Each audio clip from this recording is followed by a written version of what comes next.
Parenting plays an important role in children's life. We must train them to respect others.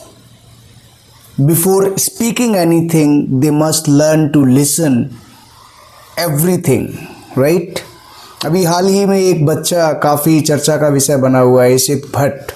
10 साल का ये बच्चा कक्षा 5 में पढ़ता है, गांधीनगर गुजरात का रहने वाला है।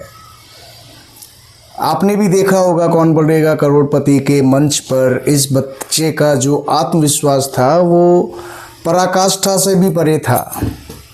मैं यहाँ पे बच्चे को दोष नहीं दूंगा, मैं दोष दूंगा अभिभावक को, जिन्होंने शायद बच्चे को अहंकार और आत्मविश्वास के बीच में जो एक काफ़ी पतली सी लाइन है उसके बारे में नहीं बताया। और वो लाइन जब धुंधली पड़ जाती है तो इसी तरह के बच्चे विकसित होते हैं जो शायद दूसरों की भावनाओं की कद्र करना भूल जाते हैं, और ऐसा ही इस बच्चे ने भी किया। लेकिन बच्चन साहब का बड़प्पन भी देखिए, उन्होंने उस बच्चे को जब वो एक बड़ी रकम हारने लगा तो उन्होंने कहा कि ओवर कॉन्फिडेंस में अक्सर ऐसी गलती हो जाती है। मुस्कुराते हुए उन्होंने ये शब्द प्रेषित किए।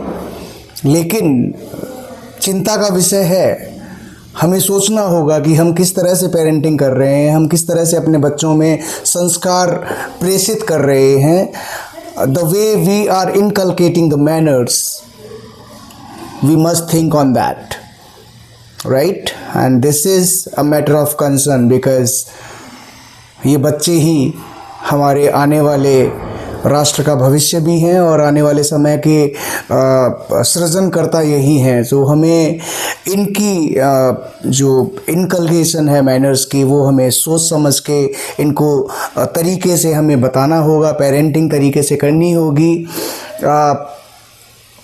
बोलने की आज़ादी होती है लेकिन सुनना भी आना चाहिए, ये भी हमें सिखाना होगा। इसके लिए हम ही जिम्मेदार हैं।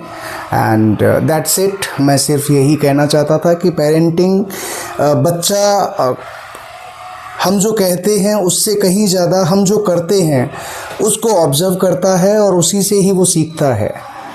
तो कोई भी ऐसा एग्ज़ाम्पल प्रस्तुत ना करें जिससे हमारी सोसाइटी को खामियाजा उठाना पड़े या फिर बच्चों में गलत चीज़ों